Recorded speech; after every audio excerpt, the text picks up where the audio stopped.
देते हैं, जितने भी साथी हैं सभी लोग जुड़ जाइएगा, ठीक है। तो चलिए बहुत बढ़िया। तो आज हम लोग क्या पढ़ने जा रहे हैं, आज हम लोग पहले प्रश्न को देखेंगे। पहले प्रश्न को देखेंगे क्या आपसे डिवाइड कर रहा है और इसका उत्तर आप सभी साथी बताइएगा कि पेट की अग्नि के लिए शुद्ध शब्द कौन सा होता है। अगर आप लोगों से पूछा जाए कि पेट की अग्नि के लिए शुद्ध शब्द कौन सा होता है, तो देखिए पेट की जो आग होती है ना भाई साहब, इसका क्या ही कहना। नहीं बोलते हैं कि पापी पेट का सवाल है तो कुछ ना कुछ तो करना पड़ेगा।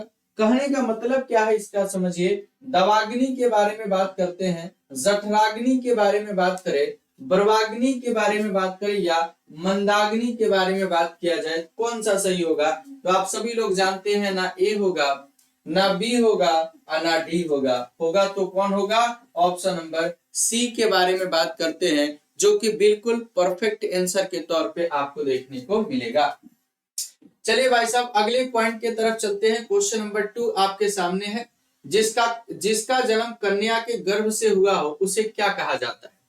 जिसका जन्म जो है ये कन्या के अगर गर्भ से हुआ है तो उसे हम लोग क्या कहते हैं। क्या उसे कन्या का पुत्र यानी कि कन्या पुत्र कहते हैं, या उसे अवैध पुत्र कहते हैं, या उसे आपके कुमारी सूत कहते हैं, क्या उसे कानीन कहते हैं। तो मेरे प्यारे बाबू लोग इसको याद रखिएगा। आज के बाद अगर आपसे पूछा जाए कि जिसका जन्म कन्या के गर्भ से हुआ है उसे कानीन कहा जाता है, यानी कहने का मतलब क्या है कि इस प्रश्न का उत्तर आपके पास क्या चला जाएगा, ऑप्शन नंबर बी आपका सही जवाब हो जाएगा। क्योंकि जो कन्या के गर्भ से आपके जिसका जन्म होता है तो उसे क्या कहा जाता है, कानीन कहा जाता है।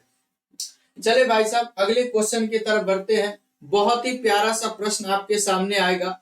क्वेश्चन नंबर 3 के बारे में बात करते हैं, इसके बारे में बताइए। दिशाएं ही जिनका वस्त्र है उसे क्या कहा जाता है। दिशाएं ही जिसका वस्त्र है उसे क्या कहा जाता है, अगर आपसे पूछा जाए तो आप लोग क्या बताएंगे। बहुत ही प्यारा सा प्रश्न आपके सामने है बाबू। क्वेश्चन क्या पूछ रहा है कि दिशाएं ही जिनका वस्त्र है उन्हें क्या कहा जाता है। क्या उन्हें विश्वंभर कहा जाता है, क्या उन्हें दिक्पाल कहा जाता है, क्या उन्हें पैगंबर कहा जाता है, नहीं सर, क्या कहा जाता है फिर उनको। तो मेरे प्यारे बाबू लोग इस प्रश्न का उत्तर क्या हो जाएगा, ऑप्शन नंबर सी हो जाएगा। यानी कि आज के बाद जब भी आप लोगों से कोई प्रश्न पूछे कि दिशाएं ही जिनका वस्त्र है उसे क्या कहेंगे, तो उन्हें हम लोग दिगंबर के नाम से जानते हैं। इस बात को ध्यान में रखिएगा। किसके नाम से, दिगंबर के नाम से जानते हैं, उसको याद रखेंगे। अब देखिए आपके सामने एक और गजब का क्वेश्चन आ गया। ये मतलब क्वेश्चन पे आप लोग स्टार जरूर लगाइएगा।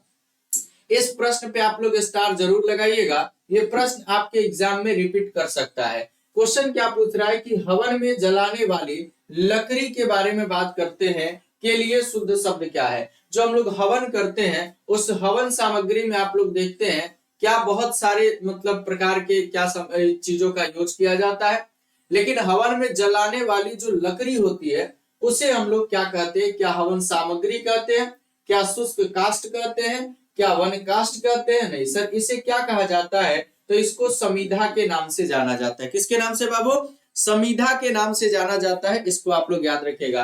तो आज के बाद अगर आज आपसे प्रश्न पूछा जाए कि हवन में जलाने वाली लकड़ी के लिए शुद्ध शब्द कौन होगा, तो समीधा इस प्रश्न का सही जवाब हो जाएगा। चले अगले प्रश्न की तरफ। क्वेश्चन नंबर आपके पास क्या हो जाएगा, 5 के बारे में बात करते हैं। क्वेश्चन नंबर 5 के बारे में बात करते हैं, इसको आप लोग पढ़िएगा, मैं साइड हो जाऊंगा, परेशान नहीं होना है। क्वेश्चन नंबर 5 को जरा सा आप पढ़िए। क्वेश्चन क्या पूछ रहा है कि रंगमंच में पर्दे के पीछे का स्थान क्या कहा जाता है।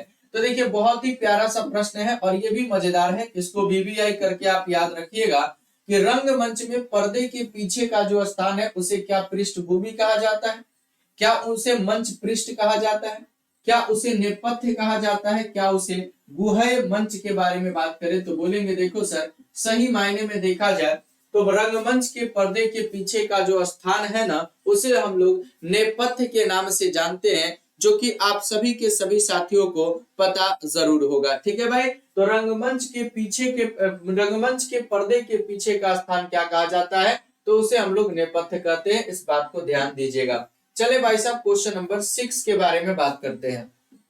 मैंने क्या बताया कि यूपी आरओ का शुरू से एक ट्रेंड रहा है। और ये ट्रेंड क्या कहता है कि एक ही टॉपिक से ये कभी कभी 10-10 क्वेश्चन भी आपके पूछ देता है, एक ही क्वेश्चन से कभी कभी 15-15 क्वेश्चन भी पूछ देता है। अब तो भाई साहब इसमें 60 प्रश्न की बात कर रहे हैं, तो 60 प्रश्न का सवाल है भाई यूपी आपके आरओ में। तो अगर आपका बेहतर परफॉर्मेंस हिंदी में होगा तो आपका रिजल्ट निश्चित रूप से हो जाएगा। तो आप सभी अच्छे से इसको सीरियस वे में लेके चीजों को पढ़िए, ताकि लगे कि हाँ भाई हम सच में रिटर्निंग ऑफिसर बनने जा रहे हैं। क्वेश्चन नंबर 6 के बारे में बात करते हैं। तो मोक्ष की इच्छा रखने वाला वाक्यांश के लिए उपयुक्त शब्द कौन होगा? तो जो मोक्ष की इच्छा रखता है क्या उसे योगी कहा जाता है? जो मोक्ष की इच्छा रखता है क्या उसे मुक्ति कामी कहा जाता है? क्या उसे तपस्वी कहा जाता है? क्या उसे मुमुक्षु कहा जाता है? तो आप सभी के सभी साथी जानते होंगे जो मोक्ष की इच्छा रखने वाले को क्या कहा जाता है? मोक्ष की इच्छा रखने वाले को क्या कहा जाता है? मुमुक्षु। भाई मेरे किसी का कुछ कमजोर नहीं होता है, बस मेहनत करना है। मैं भी मेहनत करके सीखता हूं भाई, तो आप भी मेहनत करोगे तो सीख जाओगे। पक्का मेरी बात को मान के देखो, आप एकदम 100% सीख जाओगे। आगे बढ़े। अगला क्वेश्चन आपके पास क्या है? क्वेश्चन नंबर 7 के बारे में बात करें। और मैं विश्वास दिलाना चाहूंगा कि इसमें हमको लग रहा है कि बहुत सारे साथी जो है ना वो इस प्रश्न में फंस सकते हैं। अब पर ये क्वेश्चन क्या आपसे डिमांड कर रहा है? बोला है कि जिसे बुलाया न गया हो वाक्य के लिए प्रयुक्त होने वाला शब्द क्या है? तो दो बात आपकी की जाती है, जिसके आने की तिथि ना हो और जिसे बुलाया ना गया हो। दोनों में बहुत अंतर है भाई। यानी कहने का मतलब क्या है कि जिसे बुलाया न गया हो उस वाक्य के लिए प्रयुक्त होने वाला शब्द की बात करें तो बहुत सारे लोग बोलेंगे सर अतिथि, लेकिन ये गलत होगा भाई, इस बात को याद रखना। तो जिसे बुलाया न गया हो उसके लिए मुझे लगता है कि इस प्रश्न का सही जवाब अनाहुत होना चाहिए, क्योंकि जिसे बुलाया न गया हो और जिसके आने की तिथि ना हो इसमें अंतर है, इस बात को याद रखना है। तो आप सभी लोग अतिथि मत मार देना, इस प्रश्न का उत्तर क्या हो जाएगा? अनाहुत हो जाएगा। आगे बढ़े। Question number 8। क्वेश्चन नंबर 8 के बारे में अगर बात करते हैं, देखिए भाई साहब देख रहे हैं, अब एक ही टॉपिक से आपको ये कितना क्वेश्चन पूछ दिया। जिसके पास कुछ ना हो उसके लिए उपयुक्त शब्द क्या है? ये मत समझना कि मैं एक ही टॉपिक से क्वेश्चन लेके आ गया हूं, ये सारे प्रीवियस ईयर के क्वेश्चन है और सीट के अकॉर्डिंग में करा रहा हूं, ना कि आपके मैं टॉपिक वाइज करा रहा हूं, इस बात को ध्यान देना। अब वो पूछ रहा है तो ये मेरी गलती नहीं है। जिसके पास कुछ ना हो उसके लिए उपयुक्त शब्द क्या होगा? तो जिसके पास कुछ ना हो उसके लिए क्या अभावग्रस्त होगा? क्या दीनहीन होगा? क्या महादीन होगा? नहीं सर, इसके बारे में अगर बात करते हैं तो सही मायने में जिसके पास कुछ ना हो उसके लिए उपयुक्त शब्द क्या होगा? तो अकिंचन हो जाएगा। क्या हो जाएगा? इसको आप लोग अच्छे तरीके से याद रखिएगा। जी नहीं, तिथि का संबंध यही है कि जिसके आने की कोई तिथि ही ना हो, और इसमें क्या हो? जिसे बुलाया ना गया, बिना बुलाए ही आ गया मेरे प्यारे साथियों, तो उसके साथ आप लोग याद रखेंगे अनाहुत को, मतलब ज्यादा सुटेबल होगा, इस बात को आप याद रखिएगा। चलेंगे क्वेश्चन नंबर 9 के बारे में आपसे क्या डिमांड किया जा रहा है, पढ़िए क्वेश्चन को। बोले आधी रात का समय जो है उसे क्या कहा जाता है? आधी रात का समय, आधी रात में मुझे एक सपना आया और उस सपने में मेरे सपने की परी आ गई, ऐसा मत सपना देखिएगा। आधी रात का समय क्या सरवरी कहा जाता है? आधी रात के समय की क्या निशा कहा जाता है? निशा से ज्यादा मोहब्बत मत कर लेना भाई, नहीं तो निशा हो जाएगा तुमको, है। तो आधी रात का समय क्या विभावरी कहा जाता है? नहीं सर जी, आधी रात के समय के बारे में जब भी बात करते हैं ना तो इसको क्या कहा जाता है? आप लोग याद रखिएगा, इसको निशित के नाम से जाना जाता है। इसको आप लोग अच्छे तरीके से याद रखेंगे। तो ये बातें आपको बेहतर तरीके से पता होनी चाहिए, बेहतर तरीके से इसके बारे में जानकारी होनी चाहिए। आगे बढ़े। बहुत बढ़िया भाई। चलिए क्वेश्चन नंबर आपके पास 10 आ गया भाई। क्वेश्चन नंबर 10 को जरा पढ़िए। क्वेश्चन नंबर 10 आपसे क्या डिमांड कर रहा है? बोल रहा है कि खाद्य सामग्री जो यात्रा के समय रास्ते में उपभोग के लिए दी जाती है। बहुत ही प्यारा सा क्वेश्चन, जल्दी स्टार लगाओ, जल्दी से स्टार लगा दो रे भाई साहब। क्वेश्चन पूछ रहा है कि वैसी खाद्य सामग्री जो यात्रा के समय रास्ते में उपभोग के लिए दी जाती है उसे क्या कहा जाता है? तो क्या उसे स्वल्पहार कहा जाता है? क्या उसे स्वल्पहार कहा जाता है? क्या उसे पथ्य कहा जाता है? क्या उसे पाथेय कहा जाता है? क्या उसे उपाहार कहा जाता है? तो सही मायने में अगर देखा जाए ना तो खाद्य सामग्री जो यात्रा के समय रास्ते में उपभोग के लिए दी जाती है उसे किसके नाम से जाना जाता है? पाथेय के नाम से जाना जाता है। इसको आप लोग ध्यान दीजिएगा। आगे बढ़े। चलिए भाई साहब क्वेश्चन नंबर आपके पास क्या आ गया? 11 की बात करते हैं। बहुत ही प्यारा सा प्रश्न आपके सामने आएगा। क्वेश्चन नंबर 11 के बारे में जरा सा पढ़िए। बोला कि ऊंटों का डैश जा रहा है, वाक्य में रिक्त स्थान की पूर्ति उपयुक्त शब्द से कीजिए। अगर आप लोगों से पूछा जाए तो आप लोग क्या बताएंगे, जल्दी से बताइए। तो ऊंटों का क्या जा रहा है भाई साहब, ऊंटों का क्या कारवा जा रहा है, नहीं सर जी ये तो नहीं होगा। ऊंटों का क्या जत्था जा रहा है, नहीं सर ये भी नहीं होगा। ऊंटों का क्या बेड़ा जा रहा है, नहीं सर ये भी नहीं होगा। सही मायने में अगर देखा जाए ना तो इस प्रश्न का सही जवाब क्या हो जाएगा, तो ऊंटों का आपके काफिला जा रहा है। क्या हो रहा है, ऊंटों का काफिला जा रहा है। इसको आप लोग अच्छे तरीके से याद रखिएगा, ठीक है। तो इस बात को याद रखिएगा। देखिए पथ्य का मतलब और पाथेय का मतलब अलग होता है। पाथेय का मतलब क्या होता है आप लोग समझिएगा। तो आप सभी लोग जानते हैं कि यात्रा के समय रास्ते में उपभोग के लिए दी जाती है जो आपके खाद्य सामग्री, उपभोग का मतलब खाने पीने के लिए, वो क्या होती है, पाथेय। और जो आप क्या करते हैं, जो खुद से आप उसको ग्रहण करने की कोशिश करते हैं या खुद से लेने की कोशिश करते हैं, तो उसका सेंस यहाँ पे क्या हो जाएगा, बदल जाएगा। तो देखिए पथ के बारे में बात करें तो इसके सही मायने का सेंस के साथ उसका उत्तर दिया जा सकता है, इसको याद रखिएगा। मतलब किसी, मतलब क्या बोलते हैं, किसी परिप्रेक्ष्य में उस बात के बारे में चर्चा की जा सकती है। ऐसे स्वतंत्र रूप से आप इसके बारे में चर्चा क्या ही कर सकते हैं। चलिए आगे आते हैं। अब क्या बोला है कि शुद्ध शब्द कौन सा है, तो शुद्ध शब्द के बारे में बात करें, दुर्निवार के बारे में बात करें, है यहाँ पे दुर्निवार के बारे में बात किया जाए, है दुर्निवार के बारे में बात किया जाए, दुर्निवार के बारे में बात किया जाए, तो कहने का मतलब है कि सर देखिए सही मायने में अगर मैं देखूं ना तो इस प्रश्न का उत्तर क्या हो जाएगा, ऑप्शन नंबर डी हो जाएगा। है option number D is the right answer, जैसे कि आप सभी लोगों ने इस प्रश्न का उत्तर किया भी है। आगे बढ़ते हैं भाई साहब, आगे बढ़ते हैं। क्वेश्चन नंबर आपके पास क्या आ जाएगा, 13। क्वेश्चन नंबर आपके पास क्या आ जाएगा भाई साहब, 13। बताइए तो जरा, निम्नलिखित में से अशुद्ध वर्तनी वाला शब्द कौन सा है। अगर आप लोगों से पूछा जाए कि अशुद्ध वर्तनी, तो पहले तो शुद्ध वर्तनी वाले को पहचाने। उल्लंघन के बारे में बात किया जाए, है उल्लंघन तो सही लिखा है। मनोरथ के बारे में बात करें, सही लिखा है। वत्सल के बारे में बात करें, सही लिखा है। लेकिन अगर उज्जवल के बारे में बात किया जाए तो उज्जवल ऐसे नहीं लिखा जाता है। मैंने कम से कम 50 बार 100 बार इस बारे में बताया, और इस प्रश्न का उत्तर ऑप्शन नंबर सी आपका सही जवाब हो जाएगा। चलेंगे भाई साहब अगले क्वेश्चन की तरफ। अगला क्वेश्चन है आपका क्वेश्चन नंबर 14। पढ़िए तो, शुद्ध वर्तनी वाला शब्द आपके कौन सा है तो इसके बारे में बात करें तो ऑप्शन नंबर ए तो ऐसे ही कट जाएगा, ईर्षा है। ईर्षा, फिर ईर्षा, फिर आपकी ईर्ष्या। यानी कहने का मतलब क्या है सर जी, इस प्रश्न का सही जवाब हमारे पास क्या आ जाएगा, ऑप्शन नंबर डी के बारे में बात करते हैं, इस प्रश्न का सही जवाब हो जाएगा। मुझे इस बात को देख के बहुत खुशी होती है कि जितने भी साथी क्लास में जुड़ते हैं सभी लोग बहुत बेहतरीन तरीके से उत्तर करने में पार्टिसिपेशन दिखाते हैं, और यही अपने प्रबल मंथन की पहचान है, यही अपने मतलब क्या टीम की पहचान है, यही अपने परिवार के सदस्यों का क्या है, स्ट्रेंथ है। इसको याद रखिएगा और इसको कभी भी बर्बाद मत कीजिएगा, आप लोगों से रिक्वेस्ट है। निम्नलिखित में से शुद्ध वर्तनी वाला शब्द कौन सा है, तो शुद्ध वर्तनी वाले शब्द की बात करें तो शुश्रूषा की बात करें, शुश्रूषा की बात करते हैं, शुश्रूषा की बात करें, कौन हो जाएगा भाई, है तो देखिए सर ऑप्शन नंबर सी और ऑप्शन नंबर बी को तो काट दीजिए, शुश्रूषा ऐसे नहीं लिखा जाएगा। अब मामला आया कहाँ पे, डी पे, तो डी को भी काट दीजिए। क्या होता है, शुश्रूषा के बारे में जब भी बात किया जाए तो ऑप्शन नंबर ए आपका क्या हो जाएगा, सही जवाब हो जाएगा। तो जब भी आप लोगों से पूछा जाए ना कि शुश्रूषा कैसे लिखा जाएगा, तो इस प्रश्न के बारे में बात करें तो आपका क्या हो जाएगा, ऑप्शन नंबर ए सही जवाब हो जाएगा। और ऐसे प्रश्न अक्सर आपके एग्जाम में पूछ लिए जाते हैं। आप थोड़ा सा अगर कंसंट्रेट होकर उत्तर नहीं करेंगे तो आप गलत कर जाएंगे, आप गलत कर जाएंगे। मुझे भी पता है कि आप सभी साथी ऑप्शन नंबर सी करेंगे, लेकिन ये गलत है, इसको याद रखना। जो सही है वही यहाँ पे बताया गया है, ऑप्शन नंबर ए आपका सही जवाब होगा। आगे बढ़िए भाई साहब, क्वेश्चन नंबर 16। क्वेश्चन नंबर 16 के बारे में आप लोग बताइए, निम्नलिखित में से शुद्ध वर्तनी वाला शब्द कौन सा है।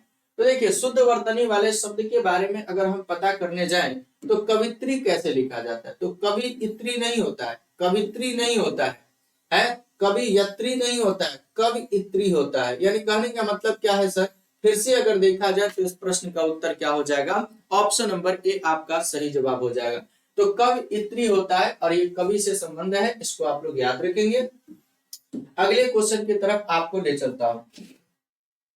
क्वेश्चन नंबर आपके पास क्या है, क्वेश्चन नंबर 17 के बारे में बात करें। इनमें से कौन सा वाक्य जो है आपका शुद्ध है, इसके बारे में बताइए कि कौन सा वाक्य जो है आपको शुद्ध लग रहा है और आपको कौन सा यहाँ पे अशुद्ध लग रहा है। तो रोगी अपनी कमजोरियों के कारण उठ तक नहीं पा रहा था, अपनी कमजोरियों के कारण उठ नहीं पा रहा था, उठ तक नहीं पा रहा था, ये गलत है। राजपथ की सड़क से झांकियां वापस लौट गई, ये भी गलत है भाई साहब। शिकारी उस पर गोली चलाई पर शिकारी उस पर गोली चलाई पर वह शेर बच निकला, ये कौन सा भाई साहब शुद्ध वाक्य है भाई। उस समय चरखा चलाना भी एक अनुशासन था, ये आपका क्या है, सही है। कहने का मतलब क्या है कि इसमें शुद्ध वाक्य के बारे में बात करते हैं, तो आप सभी के सभी साथी याद रखिएगा, इसमें क्या जाएगा कि उस समय चरखा चलाना भी एक क्या था, अनुशासन था। किस समय, तब गांधी जी थे, गांधी जी चले गए तो क्या चरखा बंद हो गया, नहीं, ऐसा तो नहीं है। आगे आइए क्वेश्चन नंबर 18। क्वेश्चन नंबर 18 आपसे क्या डिमांड कर रहा है, जरा इसको पढ़ेंगे क्या। आपका शासन संबंधी कार्य आपके अधिक विख्यातपूर्ण है, विख्यातपूर्ण का इसके साथ कोई संबंध कहाँ बन रहा है भाई साहब, है? आपको भूमि भवन वाहन का अनुभव सुख की प्राप्ति होगी, गलत है। भूमि भवन वाहन ऐसा ही कहीं कहीं क्या लगा दिया, कुछ भी लगा दिया। यह समाचार पूरे देश भर में तुरंत फैल गया, यह समाचार पूरे देश भर में तुरंत फैल गया कि फैल गई है, अगर बात किया जाए तो ये भी आपका क्या हो जाएगा, पूरे देश भर में तुरंत फैल गया, ये सही नहीं लग रहा है। तुम्हें कल कुछ हो जाए तो मैं कहीं का नहीं रहूंगा, कहने का मतलब अगर देखा जाए सही मायने में, तो इस प्रश्न का भी उत्तर ऑप्शन नंबर डी हो जाएगा, है। ऑप्शन नंबर क्या लग रहा है, डी लग रहा है। तो थोड़ा सा अपने एजम्पशन से भी इस प्रश्न को आप लोग हल कर सकते हैं, थोड़ा अपना आइडिया लगाना होगा, जिससे कि आप इस प्रश्न को उड़ा पाएंगे। चलिए आगे भाई साहब, अगला क्वेश्चन। क्वेश्चन नंबर आपके पास क्या आ जाएगा, 19। बताइए तो भाई साहब, किस शब्द की वर्तनी आपके यहाँ पे अशुद्ध है। देखिए अगर आप लोगों से पूछा जाए ना, अगर सही मायने में देखा जाए तो ये अच्छा क्वेश्चन हो जाएगा, ये वीवीआई प्रश्न के तौर पे आप इसको रख सकते हैं। निर्नुनासिक के बारे में बात किया जाए, ये सही आपके लिखा हुआ है। गत्यर्थ की बात करिए, भी सही लिखा हुआ है। उसके बाद अंत किसके बारे में, सचेतना के बारे में बात करिए, भी सही लिखा है। लेकिन छिद्रानवेशी के बारे में बात करते हैं ना, तो इसका वर्तनी सही नहीं है। तो छिद्रानवेशी कैसे लिखा जाएगा, तो इसको आप लोग याद रखिएगा, इस तरीके से आपके छिद्रानवेशी लिखा जाएगा, इसको आप लोग अच्छे तरीके से याद रखिएगा। हाँ, देश भर नहीं वनली देश होना चाहिए, बिल्कुल एकदम सही बात है, बिल्कुल सही बात है, इसीलिए मैंने उसको क्या कर दिया, कट कर दिया, इसको आप ध्यान दीजिएगा। अगले प्रश्न की तरफ चलें, क्वेश्चन नंबर 20। क्वेश्चन नंबर 20 के बारे में अगर बात करते हैं, जल्दी से बताइए तो, किस शब्द की वर्तनी अशुद्ध है। सही मायने में अगर देखें तो ये भी आपका क्या हो जाएगा, इंपॉर्टेंट प्रश्न आपके बन सकता है कि कौन से शब्द की वर्तनी जो है ना, ये आपके अशुद्ध है, ये आपको बताना है। जल्दी से बताइए तो, कौन सी वर्तनी जो है ये आपका क्या है, अशुद्ध है। अगर आपसे पूछा जाए तो आप लोग क्या बताएंगे। क्या लंगर के बारे में बात किया जाए तो सर ये तो सही है, बुझक्कर की बात करें ये भी सही है, कोंकण की बात करें ये भी सही है, लेकिन सर भुक्खर ऐसे ना नहीं लिखा जाता है। भूख के बारे में बात करें तो आधा क होता है, फिर ख और फिर र होता है, ऐसे आपका भुक्खर लिखा जाता है। तो इस प्रकार से अगर देखा जाए, इस प्रकार से अगर समझा जाए, इस प्रकार से अगर जानने की कोशिश करें, तो आपको पता होना चाहिए कि भुक्खर आपके किस प्रकार से लिखा जाएगा। तो मैंने यहाँ पे इसको इम्प्रूव कर दिया है, इसको आप लोग भी सुधार कर लीजिएगा। आगे बढ़े, आगे बढ़ते हैं भाई साहब। क्वेश्चन नंबर आपके पास 21 आएगा, जल्दी से बताइएगा। क्वेश्चन नंबर 21 के बारे में बात किया जाए तो साधु का विलोम शब्द क्या होगा। तो साधु का क्या साधुनी होगा, नहीं सर। साधु का क्या साध्वी होगा, नहीं सर। साधु का क्या सन्यासिनी होगा, नहीं सर। साधु का क्या होगा भाई साहब, तो असाधु होगा। यानी कहने का मतलब क्या है, अगर आपसे आज के बाद पूछा जाए कि साधु शब्द का विलोम क्या होगा, तो आप सभी के सभी साथी इसको याद रखिएगा, साधु का क्या हो जाएगा, असाधु हो जाएगा। साधु का क्या हो जाएगा, असाधु हो जाएगा, इसको आप लोग याद रखेंगे। चले भाई अगले पॉइंट की तरफ आइए, क्वेश्चन नंबर 21। जल्दी से बताइएगा, अगर आप लोगों से पूछा जाए कि यथार्थ का विलोम शब्द क्या हो जाएगा। क्या पूछा जाए भाई साहब, यथार्थ का विलोम शब्द क्या होगा, अगर आप लोगों से पूछा जाए तो आप लोग क्या बताएंगे, जल्दी से बताइए। यथार्थ का विलोम शब्द अगर आप लोगों से पूछा जाए तो क्या हो जाएगा भाई साहब, तो यथार्थ का यहाँ पे आदर्श हो जाएगा। क्या हो जाएगा, आदर्श। उचित का अनुचित के साथ संबंध, कृत्रिम का प्राकृतिक के साथ संबंध है। तो यथार्थ का संबंध यानी कि यथार्थ का विलोम क्या हो जाएगा, तो आपको पता होना चाहिए कि यथार्थ का विलोम आपको याद रखना है। यथार्थ का विलोम साध्वी स्त्रीलिंग होगा ना, स्त्रीलिंग कहाँ पूछ रहा था। देखिए तो थोड़ा सा एक बार है, क्या पूछा है कि साधु का विलोम शब्द क्या होगा। मैं गलत बता दिया हूँ, है गलत बता दिया हूँ क्या, देखिए तो जरा। है। तो आप लोग क्वेश्चन अच्छे से देखा कीजिए प्लीज यार। है पहले क्या पूछ रहे हैं कि साधु का विलोम क्या होगा, तो साधु का विलोम में असाधु नहीं मार के तुमको साधु भी मार, क्या यहाँ पे स्त्रीलिंग पूछा जा रहा है? यहाँ पे क्वेश्चन तो अच्छे से देख लिया करो यार। आगे बढ़ते हैं अगले क्वेश्चन की तरफ। क्या पूछ रहा है, यथार्थ का विलोम शब्द क्या होगा, तो आदर्श। कृत्रिम का प्राकृतिक, उचित का अनुचित से संबंध हो जाएगा। आगे बढ़े क्वेश्चन नंबर 22, बहुत ही प्यारा सा क्वेश्चन है, इसके बारे में आप लोग जल्दी से बताइए। निम्नलिखित में कौन सा विलोम युग्म त्रुटिपूर्ण है, अगर आप लोगों से पूछा जाए तो आप लोग क्या बताएंगे, जल्दी से याद रखिएगा। निम्नलिखित में से कौन सा विलोम युग्म त्रुटिपूर्ण है, अगर आपसे पूछा जाए तो आप लोग क्या बताएंगे। अपेक्षा की बात करें तो उपेक्षा, ये तो सही है। अग्रज की बात करें अनुज, ये तो सही है।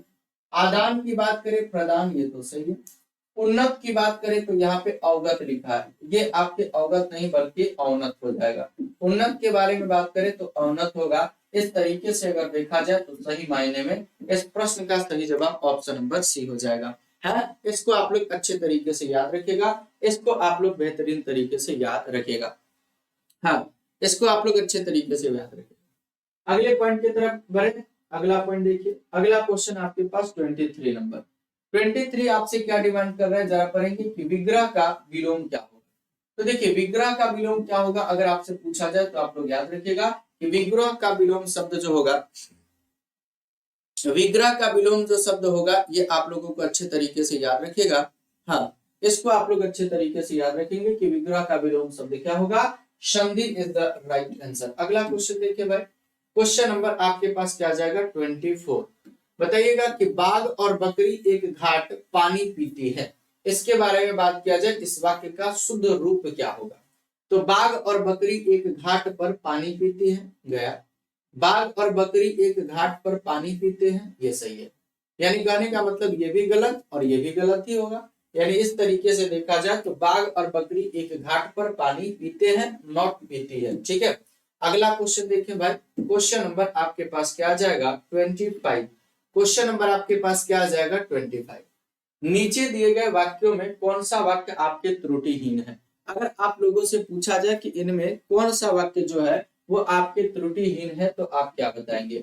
मेरे घर के पास एक पान की दुकान है, मेरे घर के पास एक पान की दुकान स्थित है, मेरे घर के पास एक पानों की दुकान है, मेरे घर के पास पान की एक दुकान है। तो सही मायने में अगर देखा जाए तो आप लोग इस प्रश्न का उत्तर क्या देंगे, मेरे घर के पास क्या है, तो एक दुकान, किसकी, पान की। तो मेरे घर के पास पान की एक दुकान है, एक पान की दुकान नहीं, एक पान का दुकान होता है क्या भाई, है एक पान का दुकान होता है क्या तो बोलेंगे नहीं, ऐसा तो कुछ हमने नहीं पढ़ा है, एक पान का दुकान तो हमने नहीं पढ़ा है। चलिए आगे बढ़ते हैं, क्वेश्चन नंबर 26। क्वेश्चन नंबर 26, पति पत्नी के झगड़े का हेतु क्या हो सकता है, वाक्य का शुद्ध रूप लिखे। पति पत्नी के झगड़े का क्या हेतु हो सकता है, गलत। पति पत्नी के झगड़े का हेतु क्या है, गलत। पति पत्नी के झगड़े का कारण क्या हो सकता है, बिल्कुल सही है। और इस प्रकार से देखा जाए तो इस प्रश्न का सही जवाब ऑप्शन नंबर क्या हो जाएगा, सी हो जाएगा। यानी कि पति पत्नी के झगड़े का हेतु क्या हो सकता है, इसका शुद्ध रूप अगर बताना हो तो क्या बोलेंगे कि पति पत्नी के झगड़े का कारण क्या हो सकता है। अगर आप लोगों से पूछा जाए तो आप लोग बताएंगे, एक पान की दुकान तो नहीं होती है ना भाई साहब, पान की एक दुकान होगी, उसमें बहुत सारे आपके क्या पान मिलेंगे। चलिए क्वेश्चन नंबर 27, चिरंतन शब्द का विलोम शब्द क्या होगा, बताएंगे। अगर आप लोगों से पूछा जाए कि चिरंतन शब्द का विलोम शब्द क्या होगा बाबू, तो चिरंतन का मतलब क्या, चिंता करने वाला, नहीं भाई। है चिरंतन का मतलब इसका विलोम शब्द की बात करें तो चिंता नहीं करने वाला, चीता की बात करें ये सारी गलत है। चिरंतन के बारे में बात किया जाए तो इस शब्द का विलोम क्या होगा, तो नस्वर के बारे में बात करते हैं, इस शब्द का सही विलोम शब्द हो जाएगा। तो चिरंतन के बारे में जब भी बात करें तो इसका विलोम शब्द क्या होगा, तो नस्वर की बात करते हैं, इसको याद रखिएगा। चले भाई क्वेश्चन नंबर 28 की बात करते हैं। ये क्या पूछा जा रहा है कि निम्नलिखित तत्सम तद्भव शब्दों के युग्म में से कौन आपके त्रुटिपूर्ण है। ये हम लोगों का स्पीड सही है ना, ज्यादा तेज तो नहीं हो रहा है, स्पीड सही है ना, आपको लग रहा है ना कि स्पीड ठीक है, क्योंकि हम लोग इसी स्पीड से अगर पढ़ेंगे तो हमारे समय की भी बचत होगी और हमारा बेहतर रिवीजन भी हो जाएगा। ठीक है, इस बात को ध्यान दीजिएगा। तो निम्नलिखित तत्सम तद्भव शब्दों के युग्म में से कौन त्रुटिपूर्ण है, तो गोमय की बात करें गोबर, ये तो सही है। क्षीर की बात करें खीर, ये तो सही है। सपत्नी की बात करें सौत, ये तो सही है। लेकिन पर्यंक के बारे में बात किया जाए तो ये आपके पटरी नहीं, बल्कि इसका संबंध पलग से हो जाएगा। किसके बारे में? पलग से इसका संबंध हो जाएगा, इसको ध्यान देंगे। आगे बढ़े, क्वेश्चन नंबर आपके पास 29, ये आपके लिए क्या रहेगा? होमवर्क रहेगा। बताना है कि गीला के बारे में बात करते हैं तो ये कौन से विशेषण के अंतर्गत आएगा? क्या सार्वनामिक विशेषण, क्या संख्यावाचक विशेषण, गुणवाचक विशेषण, या इनमें से कोई भी नहीं? अगर आप लोगों से पूछा जाए तो आप इस प्रश्न का उत्तर क्या देंगे कि गीला आपका कैसा विशेषण है? देख लीजिए आप सभी लोग, सारे लोग क्लियर है, किसी को कोई दिक्कत यहाँ पे? ठीक है जी। तो ये आपके इतने सारे क्वेश्चन थे, 30 क्वेश्चन होना चाहिए था। एक और क्वेश्चन लग रहा है मेरे को, नंबरिंग में कहीं मैंने मिस किया है क्या? एक बार, हाँ, यहाँ पे 2 बार 21 मैंने लिख दिया, देख लीजिए 21 और 21, यानी कि 30 क्वेश्चन था आपके पास। ठीक है जी, 30 क्वेश्चन था टोटल, और 30 में आपका क्या स्कोर रहा ये ऑफलाइन कमेंट में बताइएगा। और क्वेश्चन नंबर 30 के बारे में बात करें तो इसका आंसर जो है ये कमेंट बॉक्स में जरूर दीजिएगा। आपके उत्तर का क्या रहेगा? इंतजार रहेगा, इस बात को आप लोग अच्छे तरीके से ध्यान दीजिएगा। ठीक है, आपके